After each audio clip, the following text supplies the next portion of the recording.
cook back in the day, like his early stuff. Yeah. Oh yeah. When it was his brother worked at Burger King. He's like, he thought he was the Burger King. Like, that just reminds me of that. Yes. It's a great example. You better not make that into something. That's not going to be a thing. Thanks, guys. Appreciate it.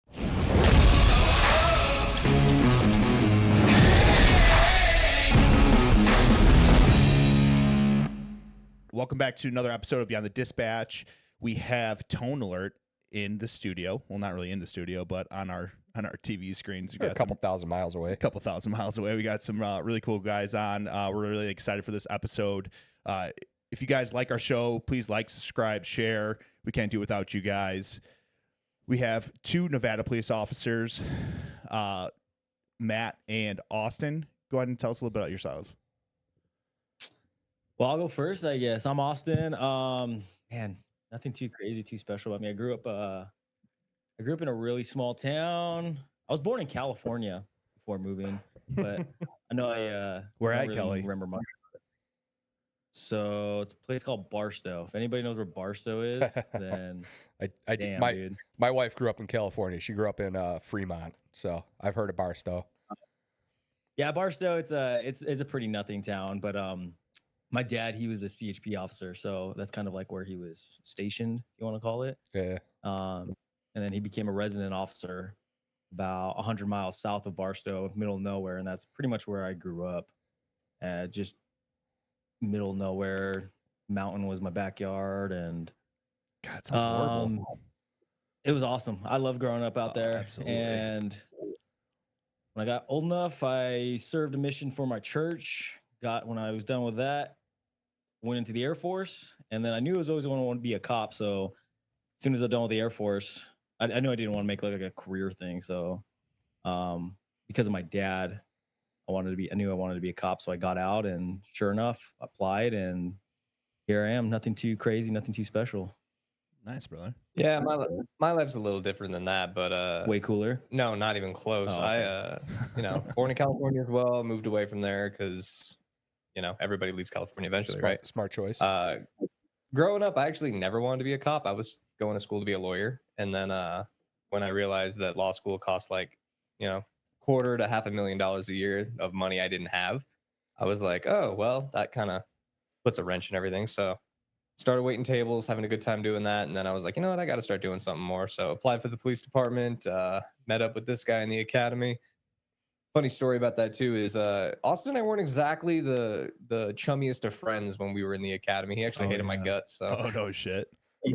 Dude, this dude was the worst in the academy. I feel like during the academy, no one's ever at their best because you're like getting screamed at and like you're just like trying to like survive the day. So like he always tells stories about like things. I'm like, did I really do that? I'm like, yeah, I'd probably hate myself too if that was me. But like, dude, chill out. It's not that big of a deal. Yeah, I guess I was a little high strung in the academy, but I mean, to my credit, that was my first like paramilitary type. Yeah. Anything. How old I mean, were he you? at least went through basic training. I didn't have that, so. How old were you What's at the that? time? I started the academy the day after my 24th birthday, and you were. I was 27. Yeah, so he was a couple years older than me, Yeah, but so I think that also plays a part. I know, like in my academy, the Oh. younger kids were way more high strung. It's like, dude, just relax. Like, it's okay. Not that serious. yeah, We're all gonna graduate. Yeah, I think it gets into too like the life experience, like because Austin, he was in the military, he had already been through something like that, right? He kind of had that structure, that cohesion, that having drill instructors yelling in your face and stuff like that. The closest I had to that was somebody getting pissed off at their dinner order because some got effed up. But after the academy, we kind of went our separate ways, and then eventually I transferred over to his squad, and I'm sure you were just so happy to have me, weren't you? Yeah, I remember they're like, yeah, hey, Matt's coming to our squad. I'm like, Matt from the academy? Again, I'm like, all right, well, we'll see how that goes. And then like 2 weeks later, we're like best of friends. So Yeah. now we have a Huge. podcast together and Love it. hang out with each other's families and all this shit. Yeah. So He's a huge doucher.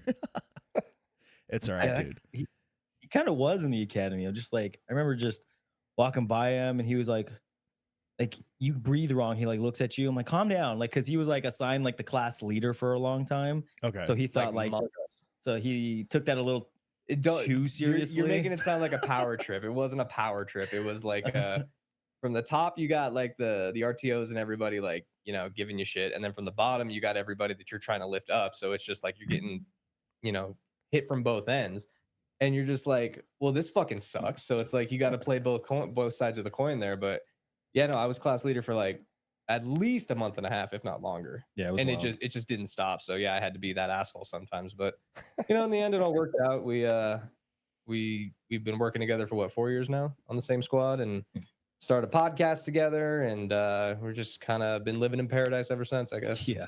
Oh man, I love it. Did you guys ever watch Dan Cook back in the day, like his early stuff?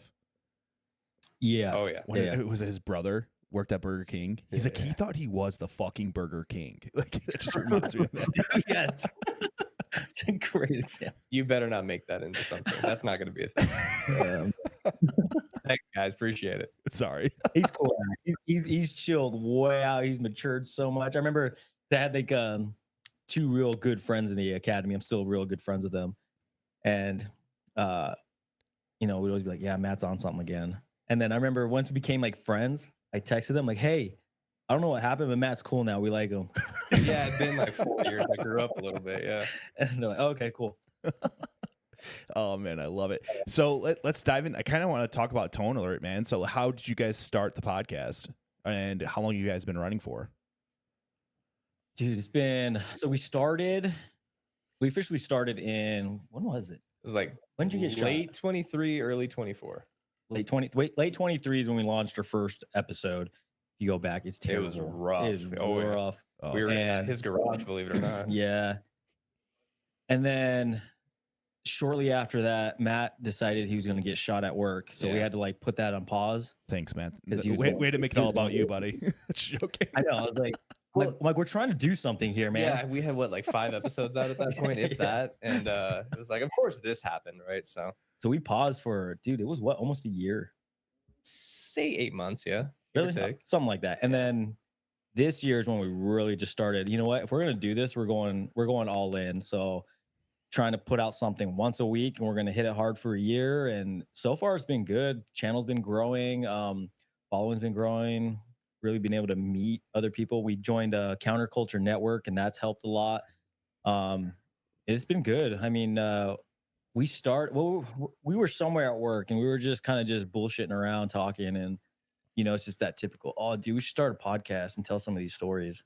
And then we just started kind of like marinating on that for a little bit, and then we're like, you know what, why not, let's do it, yeah, like yeah. that'd be kind of cool just to get some of these stories out. Because I remember kind of like I've told this before, but before I became a police officer, I did a ride along just to see what it was about, and I kind of knew what it was anyway, like kind of the deal. My brother-in-law was a cop, my uncle's a cop, my dad obviously, and this was my first like actual ride along. And I remember getting into the patrol vehicle and just seeing all these calls for service that we're holding. Some of them were like violent. And then I remember thinking, and that was just that area of town. I remember thinking, this is all happening right now, because when you step outside of a patrol car, it's like nothing's going on for the most part. Like Yeah, it's just normal like life. everybody's just living their lives normally, shopping, getting gas, walking their dogs, whatever. You Right, get in right. that patrol vehicle, and you see all these calls holding. And again, some of them are just violent. And it's wild. And like every single day, thousands of cops are doing that all day, every day. Everybody has a story to tell. Right. We hear these cool stories from like special forces and Navy SEALs and stuff, which are cool. Don't get me wrong. I listen to them. I love them. They're good stuff. But like, you don't hear from the average like street cop or like the firefighter that is going through and doing some badass shit every single day. And, you know, I want to hear from those people. I don't want to hear from, no offense, I don't want to hear from the Tim Kennedys anymore. I just don't. I don't know if anybody does. Yeah, especially now, right? Yeah. But yeah, it's been a little, it's getting better now, but it's been difficult trying to get some of these guests on, because you know, as first responders, they're for the most part, they try to keep to themselves. Most of them are humble, don't want to tell these stories, but Right.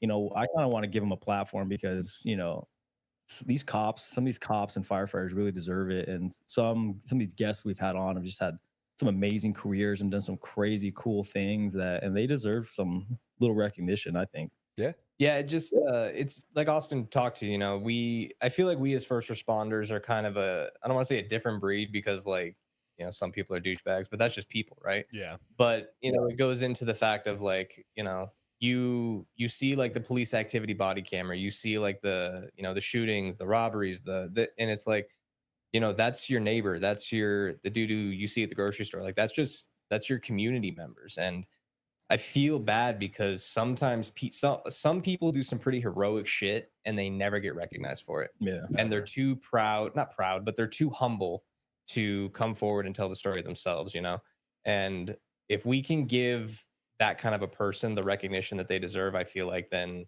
even if 20 people are watching, even if it's just my mom watching, right?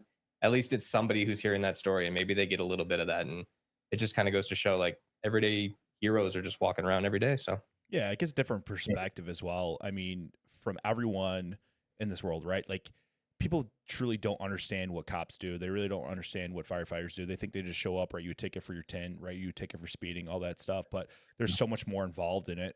They probably just came from a call where it was a DOA where they had to give grandma CPR for 15 minutes. They already knew she was dead, but they did it just to kind of give the family hope, because like that's something like I've done, right? Like sometimes you do things to kind of like help the person or the family that's surrounding you. There's just so much more to it than just the black and white, what they see every single day. And the cool part is, Carrie and I talked about, it's you get to document people's lives. And honestly, that's probably one of my favorite parts too, is you get to put their stories out there. Because if you look back, like World War II, World War I, all these, Vietnam, War on Terror, there's so many guys who've done so much cool shit and heroic stuff that never really gets talked about, and you get to document it. Yeah, for sure. That's a good way to put it, for sure. Yeah, and I mean it's definitely been a challenge. I'm sure you guys know, running a podcast, it's like content creation in and of itself is something that I didn't understand was as difficult as it is. Like, you always hear about like the big YouTubers and they're talking about being like burnt out and all this stuff. I'm like, how difficult is their life? Are you kidding me? And then we start doing it. I'm like, this thing sucks. And we're nowhere like near that level. We're like 500 subscribers, couple thousand on Instagram. And it's just like, I'm like, I can see how the burnout and the fatigue can really happen, especially when you've got a huge platform with millions of people and, deadlines and all the, it's just opened my eyes to the world of like, man, this is something way bigger than I thought it was. I thought this would be easy, and it's definitely anything. That's Carrie and I had the same conversation, man. It's crazy. Like, this will be easy. Social media can't be that hard. Podcast can't be that hard. It's literally a full-time job. Social media alone is like a full-time job. Editing the clips, getting the clips up, getting, making sure they look great, then posting them to all different platforms. And then you have to edit the podcast. And dude, it's ridiculous. Scheduling guests, it's nonstop. Dude, like, so last week, you were indisposed, right? And so I was trying to handle everything. And I was at a bachelor party. It couldn't have been a worse week because we had like TikTok just blow up. And I had all this stuff I was going to get done, right? I'm like, I just got some reels to make and this, and we'll be fine. Next thing I know, I'm spending all my day on TikTok, like responding to comments, like making sure I have new content up. And like, oh, well, this blew up. Let's make different reels instead, so that way there's context to everything. It's like, oh my god. Oh, dude, I was there goes my whole week. I was hammered in the pool, and I looked at my phone. I'm like, holy crap, that's nuts. And then I'm like locked in. I call Carrie on the phone. I can't even speak. I'm stumbling around. He's like, dude, just go back in the pool. Like, I'll take care of it. I'm like, all right, thanks, buddy. Yeah, Austin and I try to have a decent little balance between have to. Like, I'll handle the editing, he handles the social media clips, he does the smaller, like the 1 minute shorts or the reels or the TikToks or whatever. But it's definitely something we're always learning, and it's just something that I feel we just got on TikTok too somewhat recently, and I didn't realize like that's where everybody's at. Yep. Oh yeah. And it's annoying because I don't like TikTok. I don't either. Yeah. Sometimes I kind of just post it there and ignore it, and then I'll go back to check, and it's just blowing up. Like, is this where everyone's at then? Is this what we have to do? I'm like, I guess this is it. Yeah. It's like into the TikTok. Honestly, dude, I was just talking about this earlier. Like, I would be off social media. I wouldn't be on it. It's a cancer, but it's you have 100%. To utilize it. I mean, it's great advertising. Yeah. It's free, so I mean, you're stupid if you don't. That's why we just have to hire a social media person. 100%. That'd be sick. That's what I've been saying. Yeah. Well, if we ever start making money, that's gonna be I'm gonna splurge on an assistant. Yeah, right. It's we just need Derek to step it up. And it's the thing I tell people too. Like, we're not in this to try to make money. Like, if it happens, fantastic. I'm not going to say no to free money. But at the end of the day, right, it comes down to we're trying to give people a platform to tell their stories. We're trying to be some sort of like force of unity, we like to say, because like the police versus firefighter football games or softball games or whatever, those are always fun, right? But at the same time, like we're a large community of you know, people who are just above the status quo, I like to say. Right. And if we can kind of be that force for like unity and coming together and just having a good time like we're doing right now, then I think it kind of does a world of good for everybody. Oh yeah, man. This is what it's all about. I mean, you could be in any roll call, go to any firehouse. What do they do? They shoot the shit. They bust each other's balls.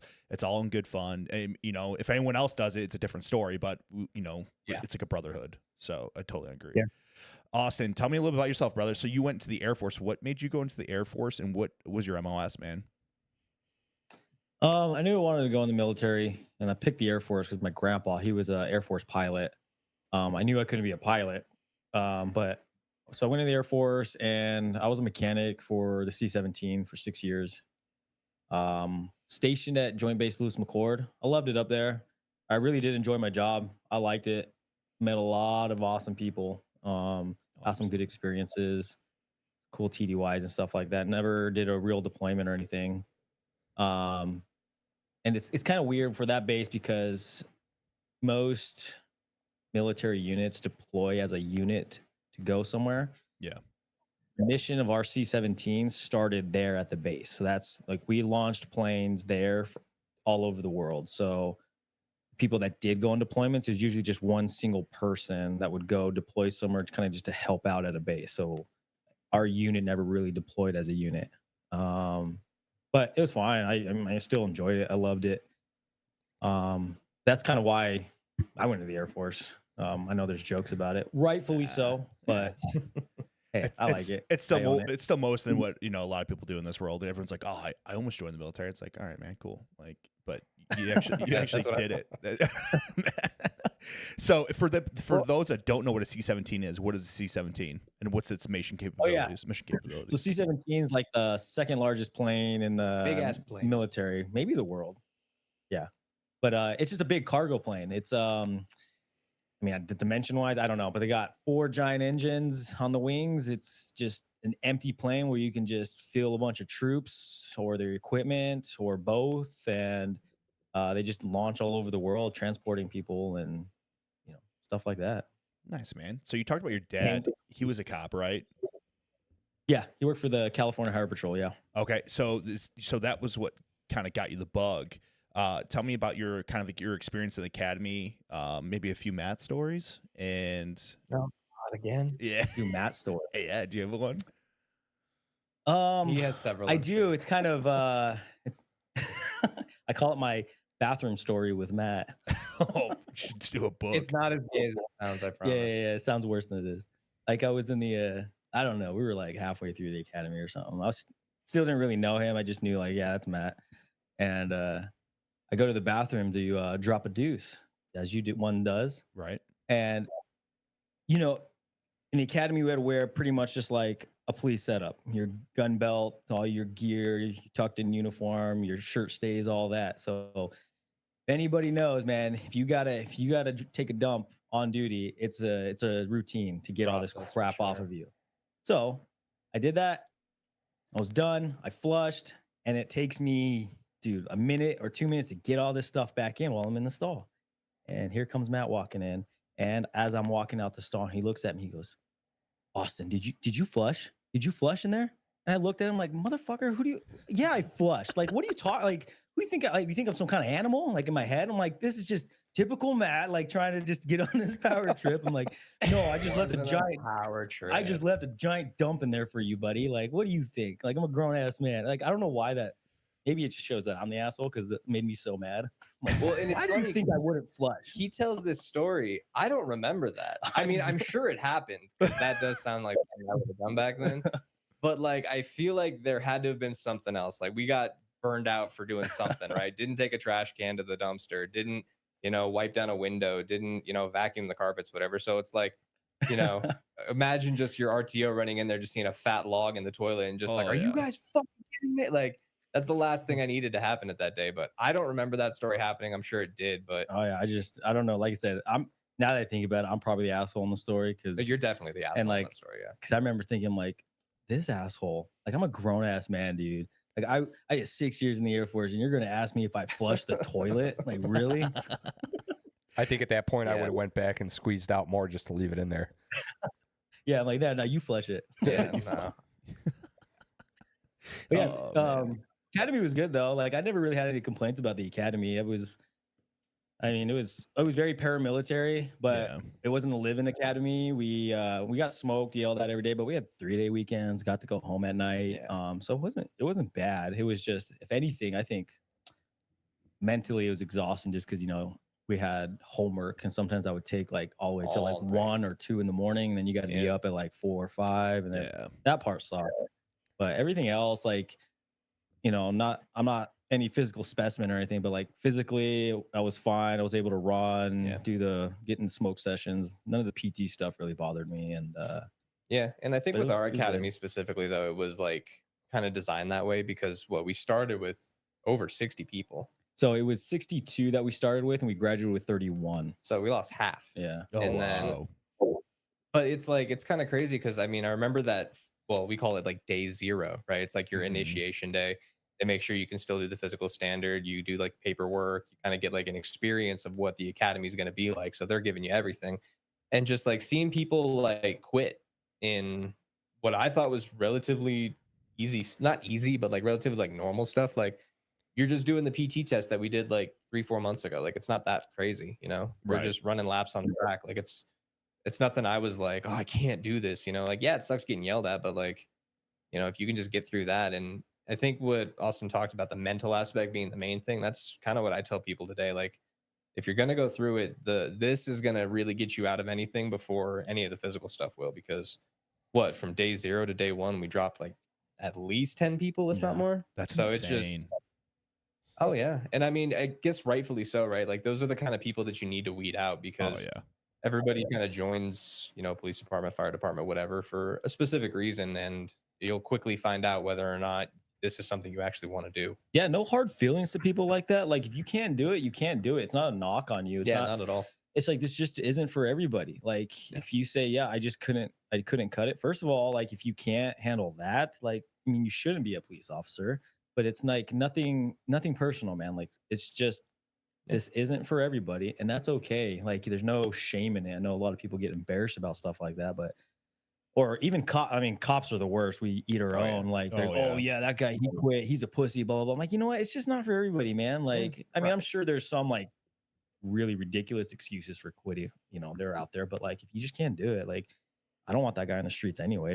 If he folds under this, like who knows when Oh, he goes against that. 100%. Yeah, he's really trying to kill some people. Yeah. No, 100%. And we can bounce that off of like Matt's story being shot, right? It's like, do you really want your secondary officer to be that person? You really don't. So it's an officer Yeah, safety exactly. issue. It puts lives at risk. So I agree with you. I couldn't agree with you anymore. I mean, if it's for you, it's for you. If it's not for you, it's not for you. And then there's a reason why you're washing out. So Now- more power to you for trying. What was your guys' academy? Was it multi-agency or just your sole agency? Nope. It's just us. It's all in-house academy with Oh, our that's kinda agencies. nice. Yeah. That's nice. Do you guys do a lot of red men? Because I know for our red men, it was like the worst case scenario every single time. Like we're fighting for our lives didn't every do- time. We didn't do any red men. 0. Yeah. What? We had For we some had- reason, I don't think our academy ever has. I'm sure we have like in the past, but yeah, our stuff was not really like anything like that. But like we would do, we would have like different scenarios and different things based. But like when it was like just time for knockout, drag out fights, like it was just you had headgear, you had gloves, and it was just like getting your ass kicked by the Like, by kick each the- other's ass. Yeah, no, basically. Yeah. I mean, there's like after you graduate the academy and they got like the video and everything, there's this one clip of one of our guys and he's going up in the fight and you see like his legs are spread a little too wide and the RTO is like, okay, and he just A-frame kicked him right in the Oh, groin. yeah. And dude like, lifted the ground and you're just like I think everybody in the academy was like, oh, and we yeah. So because in the streets, right, you're not gonna have they're not gonna be in pat. It's just gonna be you and the other guy and left and right. So Yeah, there's no fighting fair on the street. It is what it is. Nope. You're fighting to fighting fair, survive. fighting with disadvantage. Yeah. Oh yeah, dude. I love Red Man because that's when I get to put my hands on their instructors and fucking do a little snap kick or a little hip toss, throw them in some arm That bars. would have all been that good fun. stuff. I kind of wish we would have, but man, like I say, we weren't given that opportunity, which That's I don't know. I'm not sure they have their reasons, but I don't know. Yeah. I don't know. I just like it too because I mean, even with the gloves on and the helmets and all that, like you're like, all right, this is for the past like 2 months of just like being in my face and being a jackass. And I I remember the first time we did that, it was just a boxing match between me and the instructor. And eventually someone's like, are you gonna transition to a tool? Are you gonna call for backup? You gonna do anything? I'm like, no, I just want to fucking punch this guy. Nah, we'll fight. Yeah, dude. we're just yeah. He's like, we're not boxing here. We're trying to take him into custody. I'm like, oh, I'll get there eventually. Just give me a couple minutes, you know. Oh, I'm wearing them down, baby. Yeah. I'm wearing them down. Yeah, after getting my fucking shit rocked 3 or 4 times. So So, Matt, what made you want to be a cop, man? so I've always kind of wanted to do something in the, I guess, service realm. You know, originally I talked about being a lawyer, and Ooh. yeah, it's trying to be a defense attorney of all things. So, Are you serious? I was, yeah, actually. So my mentality with it, I had a really interesting instructor in college who is still one of the, defining factors in my life. And his whole thing was because he was a defense attorney in New York, and he's this old school Italian dude. I'm halfway convinced he was like a mob lawyer, right? He was just, but dude's just a fucking stud, right? Slick back hair, fucking Rolex, fucking pinky ring, like big suit, fucking walk with like a crip limp, and dude was just a gangster. And his whole thing was like, I am not defending the person, I'm defending the system, right? Yeah. He's like, because at the end of the day, if you're arrested for a crime, you should still have the same rights as anybody else is. Yeah, for sure. And you shouldn't be deprived of that. He's like, because it can happen to anybody. It's not just the homeless guy. It's not just the mentally ill guy. It's, the Forbes billionaire. It's the taxi driver, the grocery store clerk, the whoever. And he's like, and I value our democracy and our constitution and our republic and everything like that so much that I want to defend that system. And I was like, fuck yeah, that sounds cool, I like that. And then going through pre-law, taking the LSAT, doing everything, I got into law school.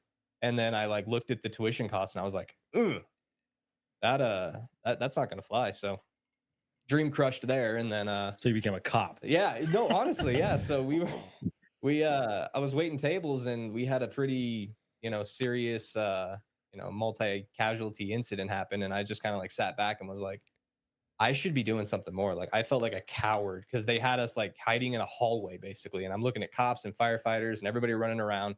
And I'm like, I want to go out there and help people. And like my managers like grabbed me back as like, sit your ass down. Like you can't go out there. You're going to get hurt. You're going to get somebody else hurt. I'm like, so I'm literally just sitting there against like a concrete wall, hearing everything going around me. And I'm like, I'm a fucking coward. I'm like, I'm sitting in a hallway safe while there's people out there dying. I'm like, I should be doing something. And I applied for the police department the next day. That's amazing. And gung ho ever since. Oh shit. That's a pretty cool story, actually. Yeah, like how many people can say they were motivated to become a cop by, sitting in a restaurant witnessing a multi-casualty incident? Was it a shooting? Yeah, it was a shooting. Yeah, it was a pretty big one. So it was I don't know.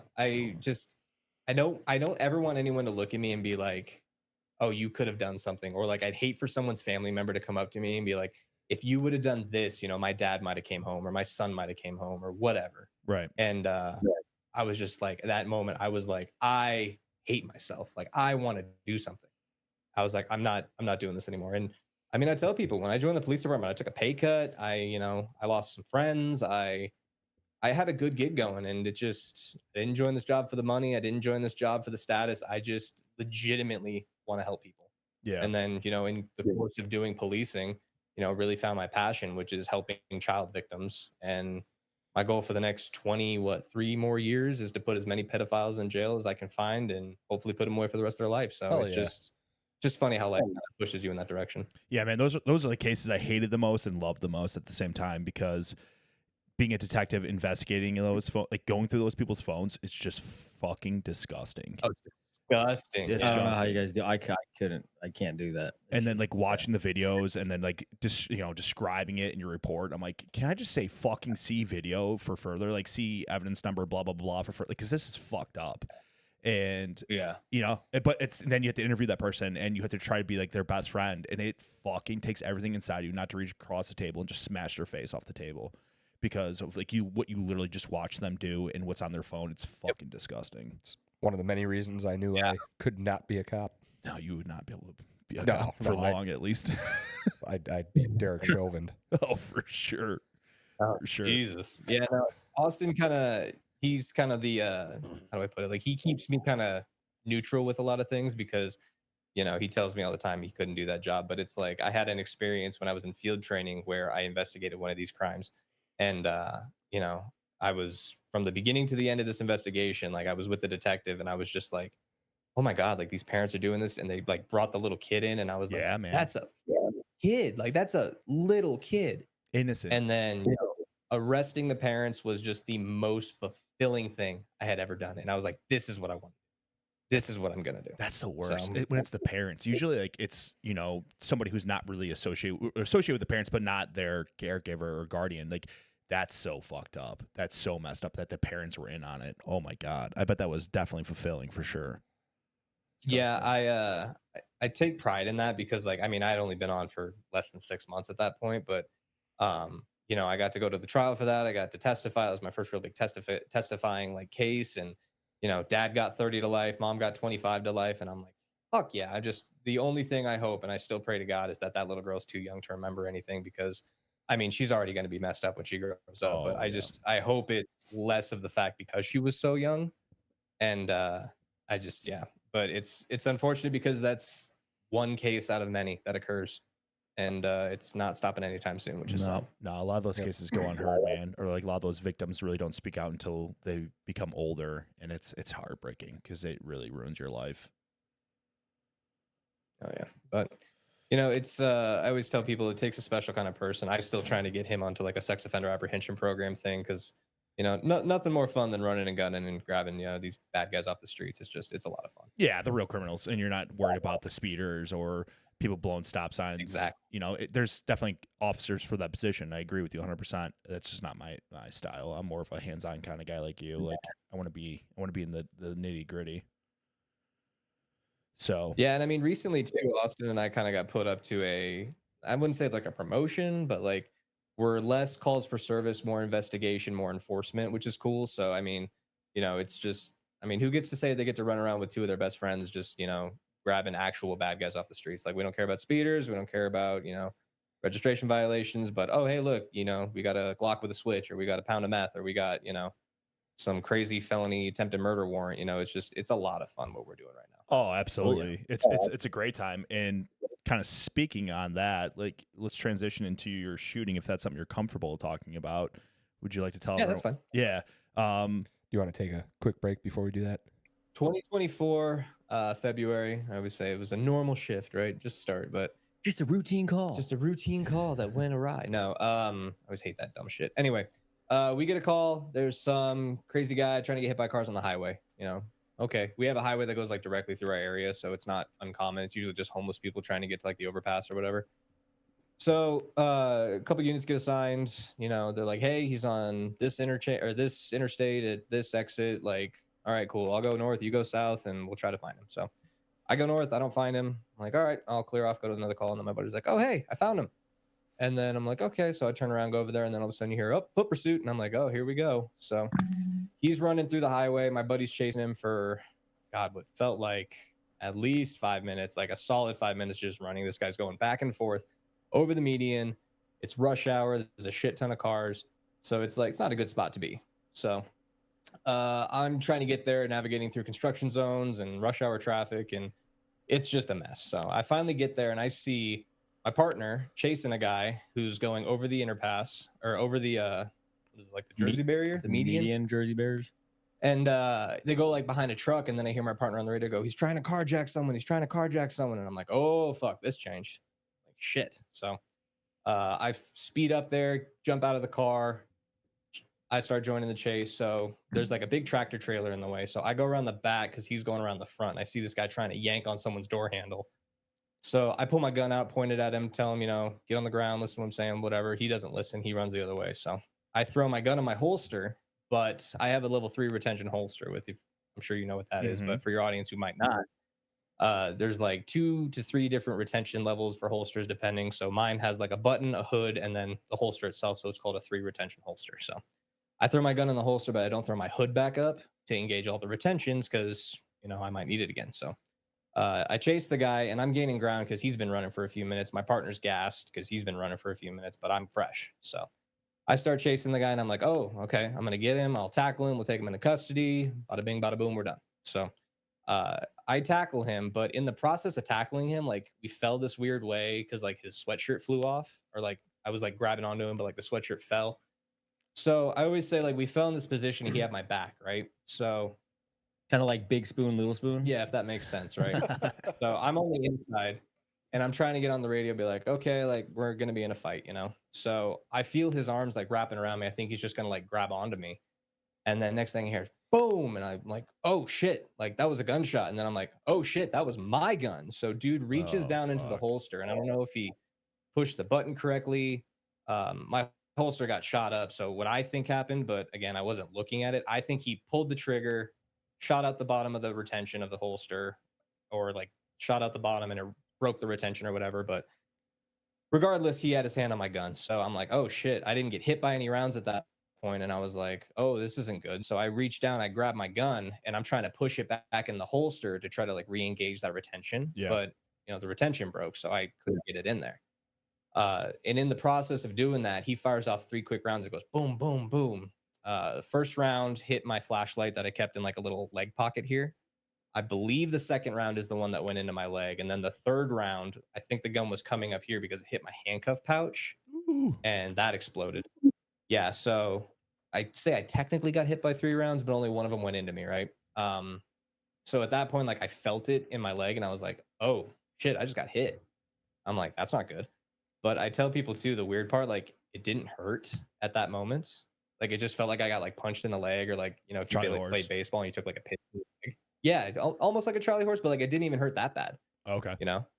I don't know if it was the adrenaline or whatever, probably a combination of all of that. But I was like, okay, well, I'm still in the fight.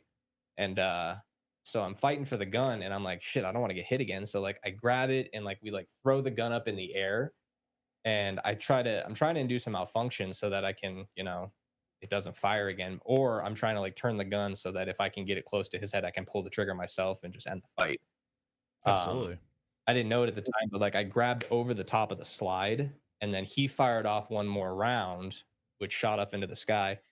Round didn't eject. I didn't know it at the time, but I'm still trying to turn the gun toward him or induce a malfunction or do something, but I'm still just fighting for the gun. And all of a sudden I hear footsteps running up and I'm like, hey, he's got my gun. He's got my gun. And my partner shows up and tases the guy. He lets go of the gun. I get up and I'm like, okay, like I'm good. And then I try to take a step and it's just like, no, you ain't good. So I like tumble down and I'm like, oh shit, this ain't good. I guess at that time too, I don't really remember it, but like everybody and their mom showed up. So they're dealing with the guy who's in custody. I'm on the ground and I'm like, all right, shit, fight's over. I'm like, what do I do next? I'm like, I got to stop the bleeding. So like I look down and my leg is just covered in blood. And I'm like, that's not a good sign. So I keep a tourniquet around my right boot, which is kind of funny because I got shot in the right leg. Right. So I grab the tourniquet, throw it up there, keep that thing down. And then I'm like laying there and I'm like, oh shit. Like I like lay back because I'm like exhausted after the fight. And then I'm like, fuck, am I gonna die? Like this ain't good. And our little producer, Derek, sorry, little producer, I didn't mean that. He's a big boy. Our executive producer, Derek, I hear him running up and like I look up and he's like, are you okay? Are you okay? And I'm like, no, I got hit. And then I just remember him going, fuck. And I was like, Yeah, no. yeah. So he I feel the picked me same. up. Another one of our partners, Russell, solid dude, shows up. They pick me up and then they're running me over to a waiting patrol car. And I just remember we're running back and Derek's like, I crashed the fuck out of my car, dude. And I'm like, and like I like look over the median and there's like a car smoking, like completely crunched into another car. And I'm like, oh shit. I'm like, are you okay? He's like, fuck me, are you okay? I'm like, I guess I'm all right now. I feel So, better like- now that you crushed your squad. Yeah, absolutely. Like God bless him. I know he was trying to keep me calm because in that moment I was fucking scared, dude. Like I'm not too proud to admit it. Like I was scared, man. I thought I was gonna die. Yeah, it's And, not a so- good feeling, man. And especially if you saw that blood in your leg. Oh fuck yeah. Well, and that was the thing too, because like I didn't know how many times I got hit. I was like, all right, leg shot, not good. Femoral artery, like God forbid I hit that. I'm like, Yep. but I'm still conscious, so I'm gonna do everything I can to like try to save my own life. So Derek throws me in the back of a patrol car. And the funny part with this guy, the guy who picked me up, he didn't work in our area. He didn't work on our squad. I had never met this guy before. He was at jail with his trainee. He was a field training officer. He heard the commotion going on the highway, and he was like, oh, that's right up the street. And he left his trainee at jail, got in his car, drove over there, and he pulled up right as they were like hobbling me over to a car. They opened the back, they chuck me in. Derek gets in, and he's like, go to the hospital. And so they're like hauling ass to the hospital. Never met this guy, but he helped save my life. So I was like forever grateful to this guy. He doesn't really like the recognition, so I won't mention his name, but he's still just a solid guy. And so we're in the back of the patrol car, and I know Derek just looks at me, he's like, dude, you got shot. And I'm like, yeah, I know. I'm like, this fucking sucks. So Derek, God bless him, he was in the Army. He's got a lot of medical training. And so he starts like triaging me, and he goes, all right, dude. He's like, you're still bleeding. I got to crank the tourniquet down again. And I'm like, oh, fuck, this is going to hurt. And I'm laying in the back of the car, and I'm like, all right, now this is starting to hurt bad. So like Derek grabs the windlass wrench and starts cranking it again. And I could have punched him in the jaw. It hurt so bad. My God. Dude, that's when you put a tourniquet on. That's what I was just going to say. When they try to swing on you, that's when you know it's on right. Yeah. Oh, now it's on. Oh, well, like, because I don't know. I think it was just the stress of the moment. I know I cranked it 3 times, and I like looked down, and I thought the bleeding had stopped, but I guess it didn't. And then Derek's like, all right, I'm going to put pressure on the wound. And I was like, don't you fucking dare. And he takes his palm of his hand and just drives it into the bullet wound. And that's still to this day the worst pain I've ever experienced in my life. And he's just trying to keep me calm in the back of the car. We actually he took a selfie with my phone in the back of the car of him fucking pushing down on my wound, and he's got like, my pants cut off and everything. And I know he's just doing his best to keep me calm because that's just what he does, And I didn't know at the time, but he was severely concussed, so I have a feeling that had something to do with it. It was his face bashing off the fucking steering wheel when he crashed. Oh yeah, when he crashed his car, someone locked up in front of him. He hit the back of that car going 45, and his airbag never went off, so he just bounced his fucking noggin off the front of the steering wheel. So he was severely concussed at that point. I was like, okay, I guess I'm glad you're not driving. No, he's just taking care of your wounds. Making sure you don't bleed the fuck out. We get to the hospital. They throw me on a gurney, and it was like, one of those old ER TV shows, like you're like laying back and it's just like fluorescent lights going over you. Oh yeah. And I was like, oh man, this kind of sucks. And like at this point now, the adrenaline's worn off, and I'm like, oh fuck, this hurts. Oh yeah. Like this sucks. So like next thing I know, I'm on this like gurney, this operating table, and like these nurses are cutting all my clothes off. I'm laying there just butt naked. I look up, there's a sea of like 100 people I don't know. Watching Cops, you. doctors, nurses, security guards, like everybody and their mother was there for some reason. And With I'm your like, undies off and everything. everything, just like the day I was born. And like I always tell people too, like, you ever look in the mirror and you go, ooh, like it's one of those moments, right? And I'm like, there's just 100 people just staring at my flaccid dick just laying on this table. I'm like, can I get a blanket or something? Yeah. Like, Why is it so cold in there? I'm like, it's a cold day, guys. It's February. It doesn't normally look like that, but It's funny. I thought the same thing when I got shot too, dude. I was like, I should crack a joke right now, but I can't even fucking breathe. So I'm just gonna keep fucking surviving. well, my thing was, I was just like, I remember I was like, I'm so fucking thirsty. I'm like, I think I know the answer, but can I get a glass of water? They're like, no. And I'm like, yeah, I figured. But I mean, long story short, the bullet bounced off my femur. It exploded into like a million pieces. I still got, like, if you take an x-ray of my leg, it looks like a Christmas tree with all the, specks of metal that glow. No shit. So didn't hit anything vital. From what the doctors told me, they're like, from the rounds you carry, the fact that you got shot point blank, like that bullet should have destroyed your femur. It probably should have punctured your femoral artery, and you should have bled out. They're like, you got someone upstairs looking out for you. And I still attribute that to God to this day. Like, I had somebody there looking out for me, because I'm still convinced that I should have died on that highway. But I never asked, but do you know how close it was to your femoral? They said, so what the doctors have told me is that the trajectory the bullet was going, if it would have shattered my femur, it more than likely would have gone through my femoral, and I probably would have bled out. So Oof. That's a bad day. And not to mention too, right? Like, I still have the flashlight that took one of the rounds for me. And it's, it's got the bullet indent in there. It's like welded shut now. I can't even like unscrew the back of it, but I still have that. It's on my desk, and it's just kind of a reminder there of like, I am 100% convinced that there was some divine intervention that day, because if it would have broke my femur, if the second round would have gone into me, if the third round would have gone into me, like I either would have lost my leg, bled out, died. Like it should have been worse than it was. And I'm just fortunate enough now to where, like, 6 months physical therapy, I had to relearn how to walk again. I am very, very blessed to be sitting here today. And I just attribute all that to the people who saved my life, my buddies, my squad. I attribute that to God for getting me through that day, and just letting me breathe another day. So it was, I say, the worst day of my life, but it also kind of gave me a bit of a perspective into, like, don't take any day for granted. Don't take any call for granted. Shit goes from 0 to 100 real quick. Real fucking quick, man. Yeah, I'm a huge proponent of, like, everything happens for a reason, and it doesn't matter how bad the situation is. There's always that good that comes from it. And look at you now, man. Like, you have a different perspective on life. You probably enjoy the little things a little bit more now, and yeah, you're probably a better partner, better cop, and better individual from it, man. Seriously.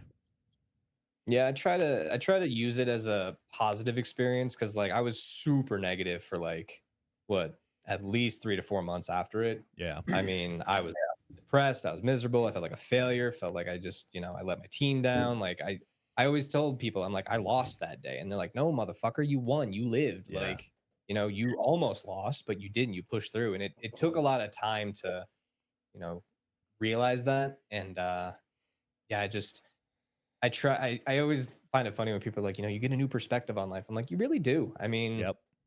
it's just, I remember, like, the first camping trip we took after that, me, Austin, and Derek, and some of our friends. And you enjoy it a little bit more. Oh, Reeling in a dude. fish at the lake was just so much more enjoyable after that. And it's just like, I almost wasn't here. So Yeah.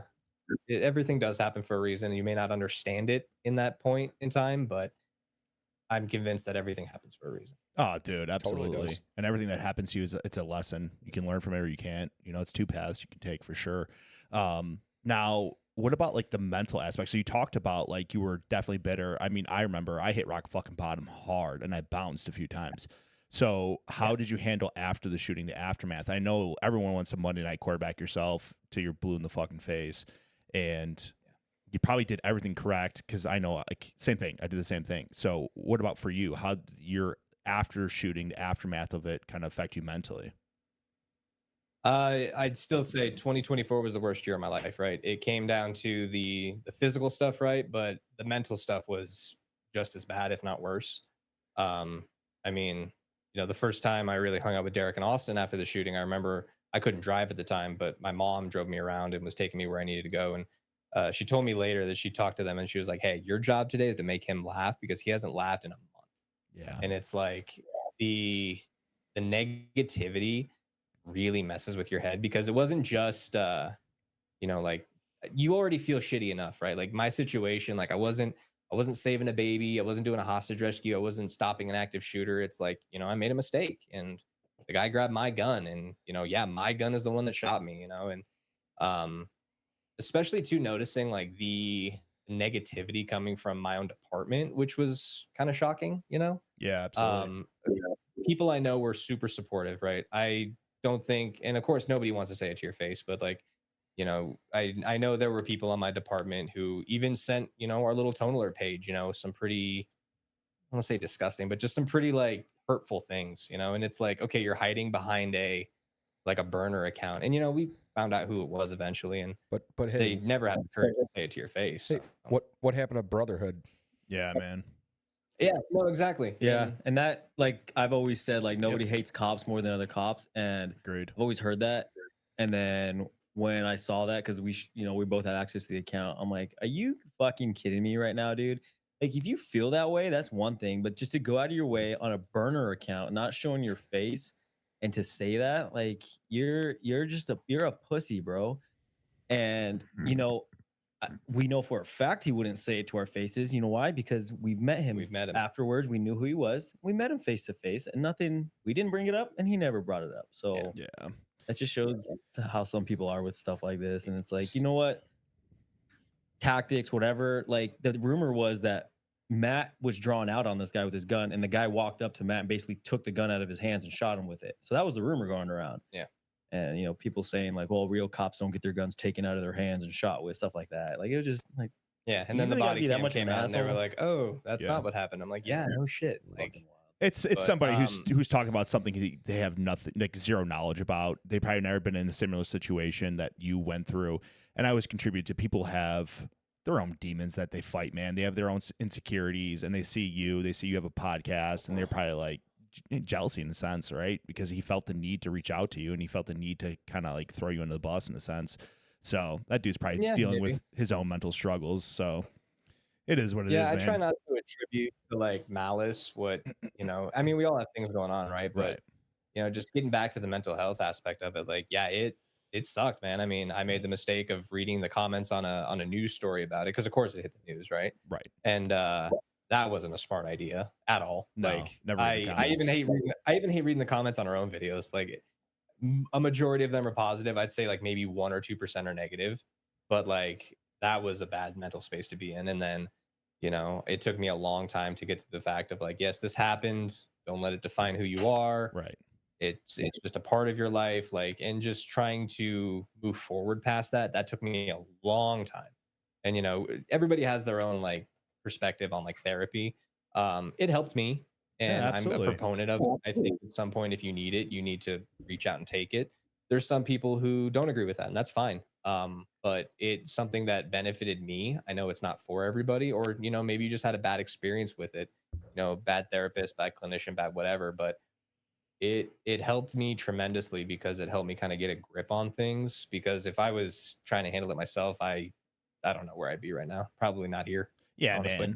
man. Absolutely. And there's something to be said for that because no one knows the inside of your head like you do, right? So you process things differently, and when you're acting out in certain sense, right? Like me, like I wake up angry as fuck every single day. Like I'd be pissed at my wife, pissed at my dog, like, and I'm like, for what reason, right? So when my therapist explained to me, she's like, "Oh, you're doing this because of fight or flight. Like there's so much more important things going on in your brain than what's for dinner, So once like that was brought to my attention, I'm like, oh, that's exactly what it is. So the next time it like approached and like I was getting pissed about something, I'm like, oh no, just calm the fuck down, like take some breaths, relax. It's not that serious.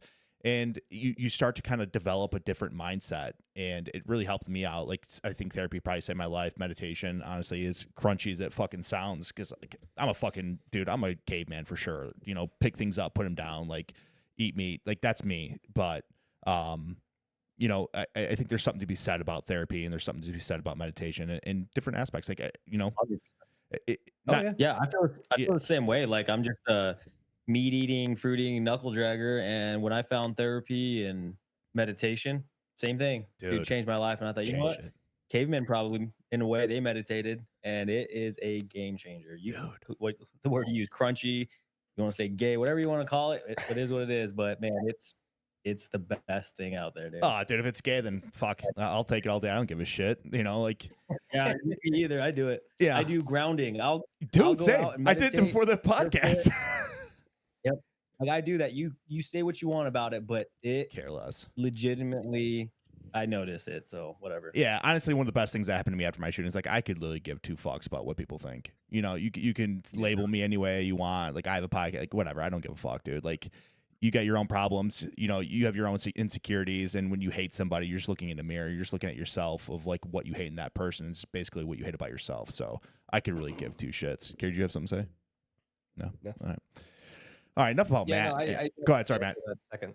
Oh no, you're good, man. I definitely echo that sentiment, and just taking from all that experience. Like I look at it as you can be negative about it. Yeah. You can be pessimistic, depressed, all this stuff, or you can just, I don't want to say get over it, but like, move past it and just realize like, yeah, it's an experience in my life. It's something that happened. I'm not going to dwell on it because, it's just going to be negative for me. So that experience really kind of made me a more positive person, because I realized that if I dwell on this forever, I'm just going to be the worst kind of person of myself. And I hated the way I was after the shooting. So I'm like, I don't want to be that ever again. So I try to make it positive. I try to tell people to learn from my mistakes and not let that happen to them. And I'm just a huge advocate for mental health and trying to better yourself every day. Oh, dude, I couldn't agree more, man. And there's two paths you can take, right? You can take the easy path that's already paid for you, like smooth, it's the easy path, and you can just keep going, living the life you're living, or you can do the fucking hard path, man. Chop down some trees, lay your own foundation, lay that road yourself. And when you look back, it's something that you did, right? You know, nothing in life that's easy is worth doing. You know, it's always the hard shit that you have to get through and push through is worth doing. And look at you now, man. Like, you have a fucking solid podcast. You have some really good friends around you. You're surrounded by great people. Life's good, man. Yeah, I got no complaints, man. I'm very blessed. Absolutely. The only thing I will add, so just so you know, right? I've been in the medical field, right? So I've seen a lot of dongs. So I just want to let you know. The firefighter talking about dongs. Just want to let you know, everybody that was in that room most likely remembers it, because I can remember just about every dong I've seen. Oh, 100%, dude. Just so you know. Yeah, And they Put that out rated there. you on some kind Oh, of I'm like sure, yeah. chart they had. They're like, "We'll put him down." He's on Well, a, he's and on the a funny Reddit part- thread somewhere. Yeah. I'm sure it exists, yeah. And I tell people too, like, I don't know if this is gonna get a little too personal because I know we just met you guys, but we're already talking about my dong. So like for like 3 days after the shooting, I couldn't get it up. Like, tried everything, right? Like, This doesn't work anymore. yeah, I'm like, man. and I kind of like, I was Googling shit, and they're like, after a traumatic incident, like the Yeah. body realizes, like, hey, I have to focus on this. Procreation can come later. Yep. And then it was like, 4 days later, I'm like, okay, we're good. Thank God. I was so worried my dick didn't work. I was like, oh, He comes out. I would have. Oh, dude. So little personal information there. I guess my life more is personal, the better. So after my surgery, the back surgery I had, one of the side effects of it is, we're just getting personal here. It's hilarious. I laughed when I heard it, but it was also terrified. It's called reverse ejaculation. Oh, now I'm What? interested. Yeah. Reverse ejaculation. So, Is this like blue balls? dude, no, it's worse. So It's worse. yeah, when they fused my back, they went through the front, right? So when they go through your belly, they have to move nerves and organs and vessels, right? So one of the nerves that they move can actually cause you to, rather than blowing your load out, it goes up into your bladder. The fuck? Yeah, dude, my doctor told me about that, and I almost didn't have surgery. I was like, You're like, it's not worth it. Fuck it. yeah, I'm like, I have one kid, like, I want more. Like, what? And he's like, oh no, like, you just pee in a cup and they like synthesize it out now. Like, you used to have to freeze your stuff, but I'm like, like, that still sounds awful. But Yeah, I that swear, doesn't sound fun. dude, Jesus. I swear to God, one of like the first questions my mother-in-law asked my wife, like afterwards, she's like, so is it working? I'm like, oh my God. Is it working? They know? Sweet Cindy. Like, great. Is Carrie able to perform? Dude, my wife got questions about that probably weekly until she was able to confirm. Like, Oh yeah. what mother-in-law asked it's that? a legitimate concern, man. I mean, one of the main things too, after I got hit, I was like, all right, one shot. I like reached my hand in my pants. I'm like, all right, that's all still there. All right, Yeah. we're good. That's all I'll that be fine. matters. Oh. All I could think of, right? Have you ever watched the miniseries Band of Brothers? Yes. Oh, yeah. Oh yeah. When Carwood Lipton takes that round Oh, yeah. in the streets of Carentan, and he's like staring at his junk.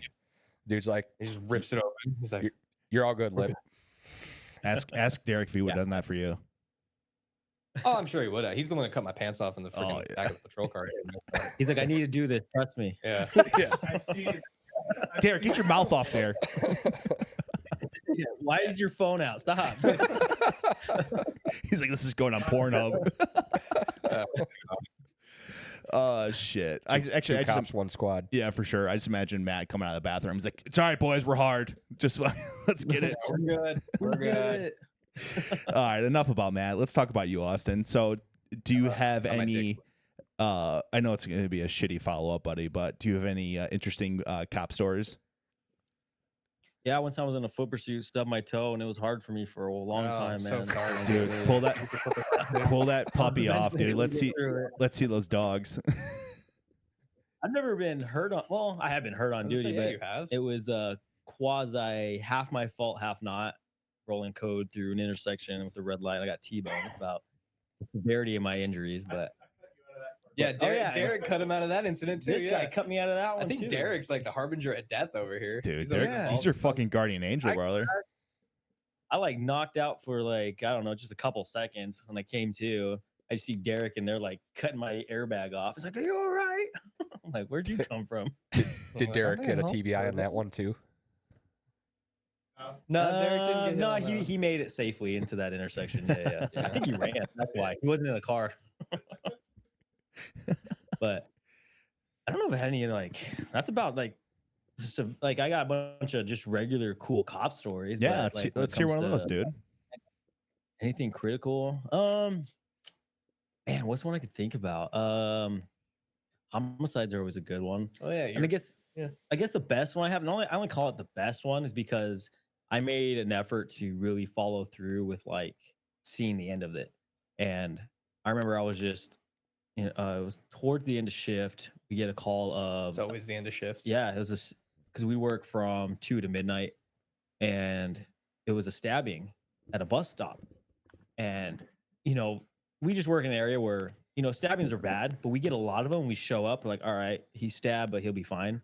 Yeah, superficial. I get there, this guy is lights out.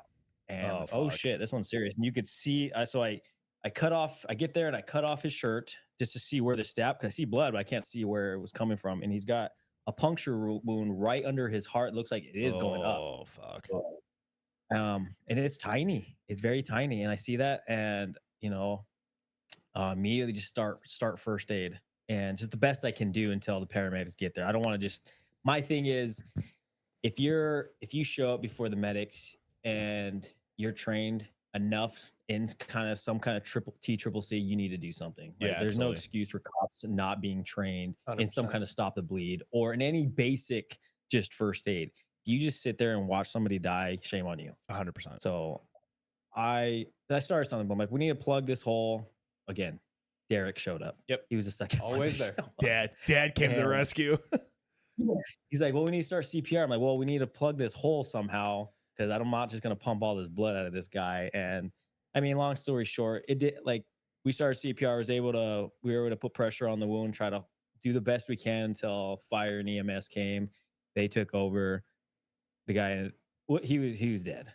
And Nah, man. so we started gathering all the information. There was a bunch of people in the area. They're like, this is the description of the dude, this is what he looks like, this is where he went, like very distinct.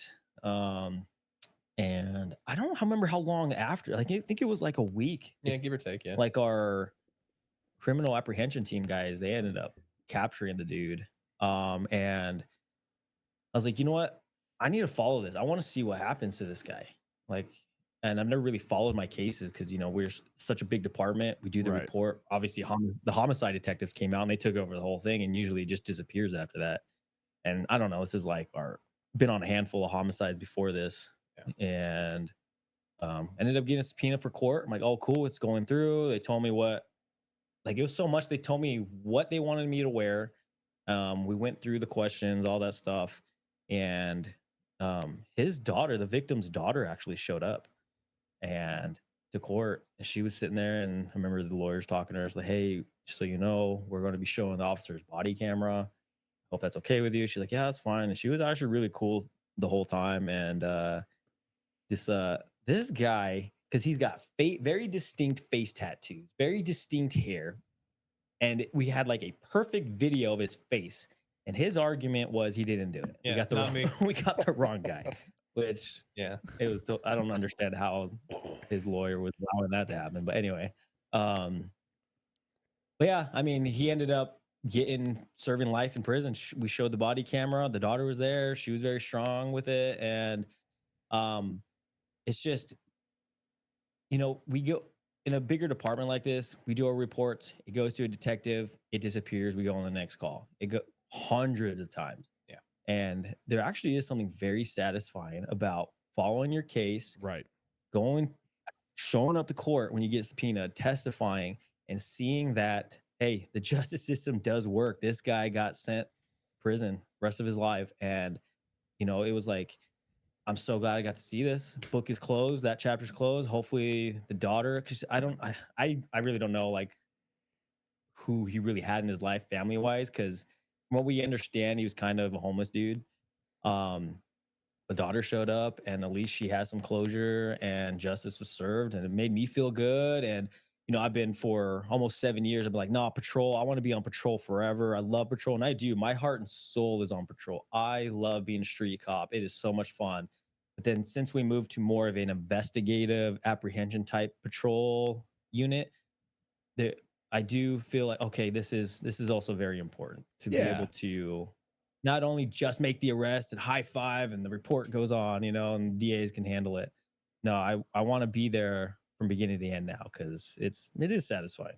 It's like the best of both worlds, man. Like you get to kind of make your day your own, what you want to investigate, what you don't want to investigate, what you want to stop, what you don't want to stop, and then you get to follow the case all the way through. Like it's definitely the best of both worlds. Yeah, no, 100%. Yeah, it was. Like I said, we've been on many homicides, and that one, for some reason, I was like, I'm gonna make this one. I think it's because I was the first one to show up, and I had to brief the homicide detectives. I felt like I was a little more invested in it than the others, anyway. So Yeah, absolutely. We're gonna take a quick break and then we'll finish up, man. Austin, let's talk about a little bit about mental health, man. So I know you guys are big on mental health. So from your career in law enforcement, how do you handle the stressors and the trauma, all that bullshit we deal with in day out? yeah, I've been pretty open about my mental health. Nothing crazy. I've never been to the point of where like I needed to get sent to the hospital, immediately before something bad happens. But I've I've gone down the road of anxiety, depression because of some of the stuff. Probably job related, just home stuff, family stuff. And I attributed it a lot to it of when I first became a police officer, I fell into the trap of making this my identity. And Oh yeah. it happens. It is what it is. I love being a cop. My dad was a cop. I wanted to be the best cop I can be. So I was, eat, sleep, breathing, being a cop. And a lot of times early on in my career, I wouldn't leave that stuff at work. I'd bring it home with me, and it was just always on my mind. And I wasn't sleeping well.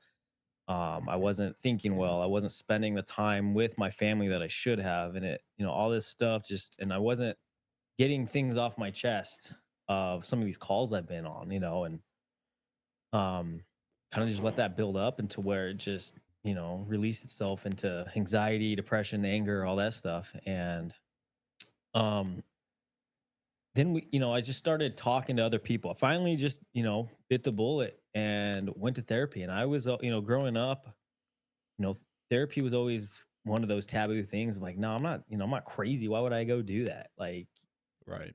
how are they going to help? But realizing that I need to go talk to somebody, let this stuff out. And something I'm also a big proponent on is, don't make your mental health problems your identity. I feel like we get too far into that as well. I've seen on social media where like people are almost glorifying, oh, I've got mental health issues. Like, how cool am I? I'm like, no, it's like it goes too far that way as well. But I do believe that, you know, part of being a man, you want to man up, you need to go take care of your mental health. You need to go talk to somebody. This stuff does build up inside of you, and you need a way to release it in a good way, to talk about it. To me, talking about it is huge for me. If I go and just talk to somebody about some of the stuff that's on my mind, I'm able to, I don't really need sympathy from anybody. I don't, and I don't want it, but I need to talk about it and then get it off my chest, and I can move on with my life. And it's been huge. And going to see somebody, it's also given me tools on how to take care of myself mentally at home. Like we were talking earlier, meditation has been huge. I love that. There's something just it works. I don't care what you say, it works. 100%. And I'm a huge advocate for it. Just go do some meditation. I'm not talking about you got to light some candles and put cross your legs and hum and stuff like that. It's not. It's different than that. Um, I know, as lame as it sounds, grounding myself, getting off my screens, going barefoot, and just getting in nature, and that's part of my meditation ritual. And um, yeah, it's stuff like that has been life saving. It has helped so much, and I'm a huge advocate for it. I believe as first responders, we go to these calls, we deal with so much of this, just bullshit. Police are politicized, so we're having to deal with that, and then we, on top of that, we eat our own, and I hate that. Yep. So you need to be taking care of yourself mentally, because as soon as you retire, man, like one of my favorite sergeants to this day, what he told us, and he always harped into us. He was all about us being good cops, good street cops, but he said, the second you retire, your department is going to forget about every arrest you ever made, but your kids will never forget the games you missed. Yep. And that's true. 1000%. And stuff like that started getting to me, and I thought, you know what, he's so right. And seeing that statistic of when cops retire, on average, they're living maybe 5 years before they die, Yeah, it's which wild. is nuts. Like, man, I wanna be able to be retired longer than I've worked. And Agreed. so I'm a huge advocate for it. If you think if you're out there and you think, well, therapy's lame, that's kind of dumb. Why do you need to go talk to somebody? You know what? I don't know what to tell you. It's saved my life. It's changed my life. And I'm not talking about, I mean, to each their own. Everybody's different. Me, I can't go every week and just sit there and talk about my problems and talk about my mental health, because then at some point that's all I'm thinking about. Right. Once a month I'll go talk to somebody, and then after that I know what to do, what I need to do at home. Like I said, I've been big into the outdoors, kind of just life growing up, and that's been real big in my life. I like to go out and disappear into the mountains a lot of times, and that's just forget about being a cop and don't make that my identity. And yeah, I'm big proponent on it, and anybody who's against it, I don't know what to tell you, man. I wish you the best. Yeah, man. I couldn't agree more. 100%. Like meditation, I think rewires my brain in a sense. I'm calmer. Like things don't really bother me as much. You know, it's someone could be like, "Oh, you're this, you're that." I'm like, cool, man. Like, sorry you feel that way, but you know, like I'm happy, and that's all that matters. And if that's what works for you, and that works for other people, then more power to them. You know, who's anyone else to judge or make judgment or pass judgment on us for, you know, something that works for us. And if it works for you and makes your family happy, that's all that matters. And That's all that. yeah, man, and touch on the fact of like, you when you were a brand new copper and and like your identity is being a cop, right? Like that's who you are as a person. That's your personality. You're not really doing yourself justice. Like you have a life outside of law enforcement, just like everyone else has a life outside their 9-to-5 jobs. And a lot of these older coppers, you know, like that's their life, and they just don't want to walk away from the job because they'll feel like they lose their identity, you know? And I think there's a lot of cops out there that need to do a better job of like structuring, like have your non-cop friends, you know, it gives you a different perspective on life, and it gets you away from that lifestyle. And when you surround yourself with nothing but cop shit all the fucking time, that's what you become. And that's why you don't survive outside of law enforcement. You have to have a life outside of law enforcement, because when you retire at 50, 55 years old, wherever you guys are at for your department, you have to have another life, man. You're at 55. Like you have to do something. You're going to go crazy. Yeah. And I'm all about like, you know, be a good cop. Get, you know, 100%. obviously I think as a cop, you should be above average with your physical, you know, training, your tactical training, everything. Like be the best you can be, get some training, be a good cop, be a good first responder. But there's a time where you just need to leave that at work.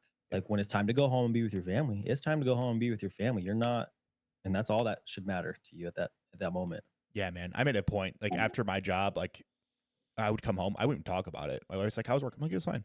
You know, like the work stays at work, home stays at home, you know? And I made sure to divide that. Like I wouldn't be like, "Oh, I got to go to a cop party. I got to do this. I got to do that." Like people ask me what I did at a bar, I'd just be like, "Oh, I'm a dolphin trainer," or I'm this, I'm that. Like I wouldn't tell them. Like I that's not who I am. You know, I love my job. I love being a cop. I love being on SWAT. Like doing all that stuff was blast. Some of the best times I'll ever have in my whole entire life. But that's not who I am, and that's not who you are. Yeah. And that's I think a lot of guys need to find other things outside of law enforcement. What about for firefighters? You guys just sitting around in a corner and jerk each other off? No, everybody. Really competition. Yeah, it's pretty much. No, like you have a lot of those guys that like firefighting is their life, right? Yeah. But everybody always has side hustles because you have time off, right? So Oh yeah. running businesses or whatever, and like it's not to take away from them as firemen. Like some of the best firemen I know do shit on the side, even if it's like working a second fire job, which I mean isn't really getting away from the job, but you know, I don't know, everybody's got something. Firemen are definitely kings at like side jobs.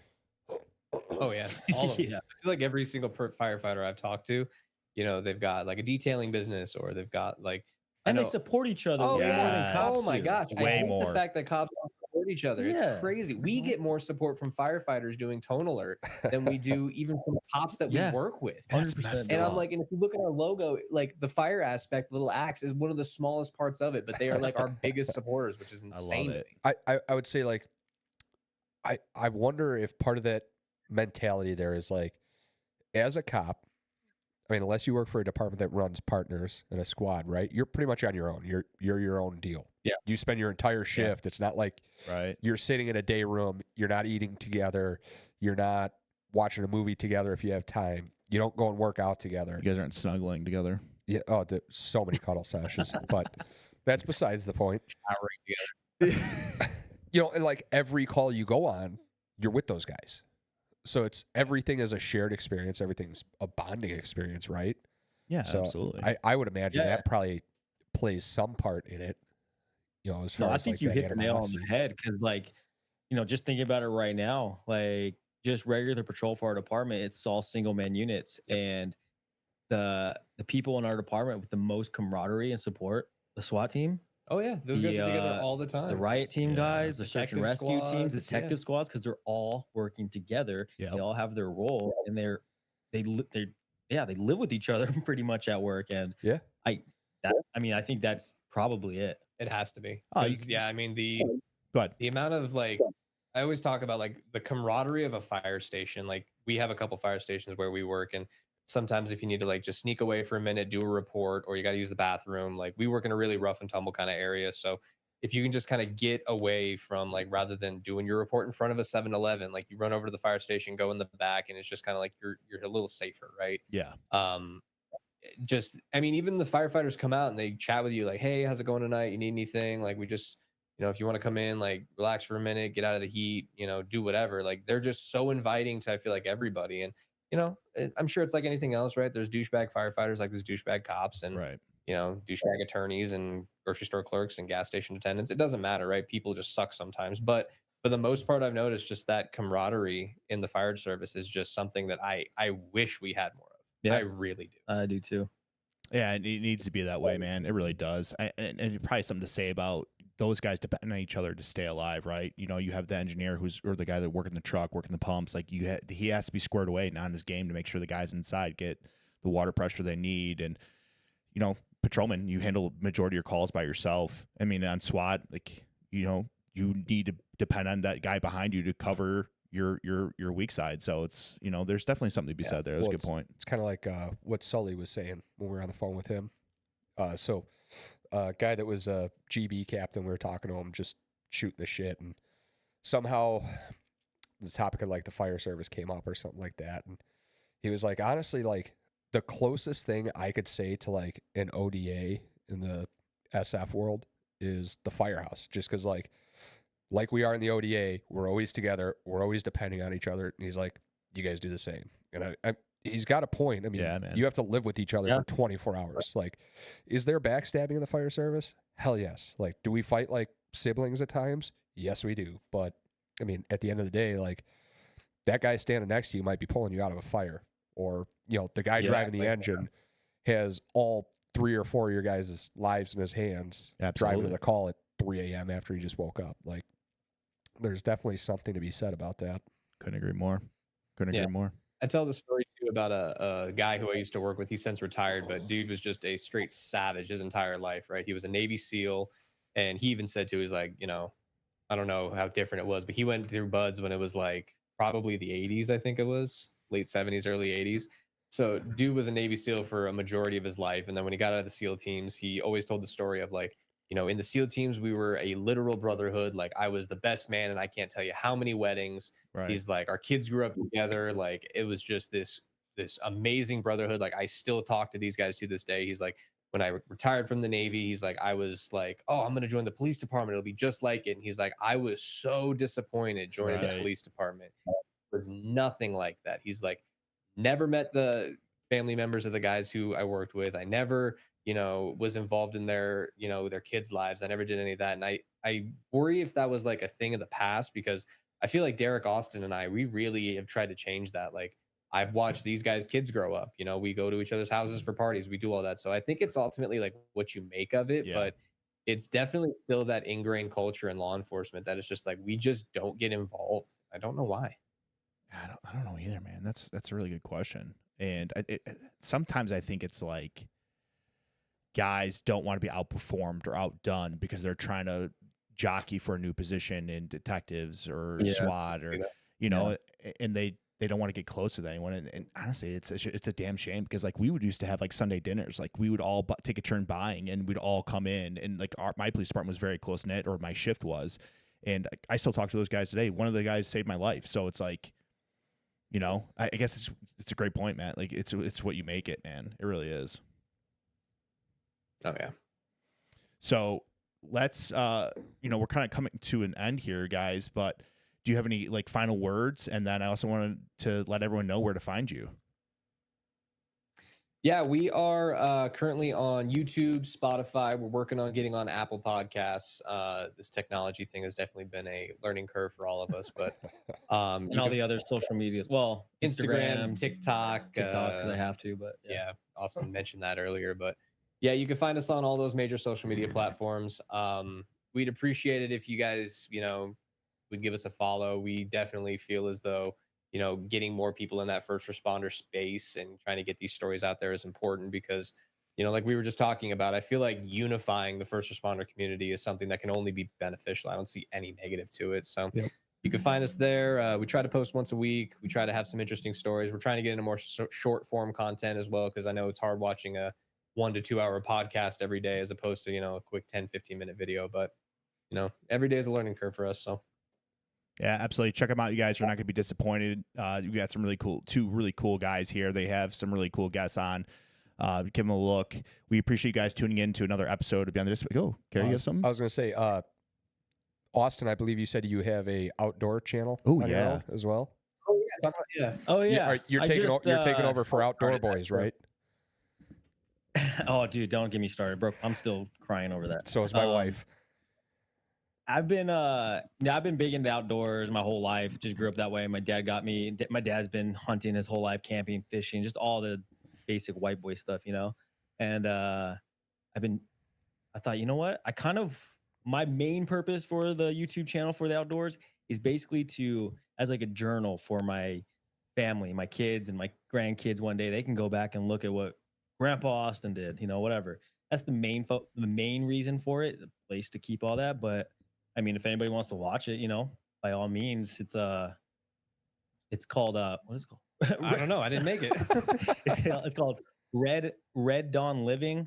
Red Dawn's been my favorite. It's a whole meaning behind it, but Red Dawn's my favorite movie and kind of that thing. And if you want to check it out, it'd be cool. It's my Instagram and YouTube name, Red Dawn Living. I've only got one main video on it right now, and then a couple short videos. But I got some big stuff coming. If you're interested in the hunting stuff, I got 2 big deer hunts coming this year and a bunch of fishing trips. So there you I'm go. gonna try and tag along on some hunting I'm gonna try to trips bring Matt and just make sure he doesn't bring a gun because I don't want to get shot. Funny guy. I'm not gonna Dick Cheney you. Relax. Dick Cheney you. It'll only hurt for a little bit. Check them out. Check out Grandpa Matt on Red Dawn. Check out Tunnel Alert. You guys are not going to be disappointed. There's some really cool guys here. We appreciate you guys listening to Beyond the Dispatch. Please like, subscribe, share. We can't do without you guys. Catch you on the next one.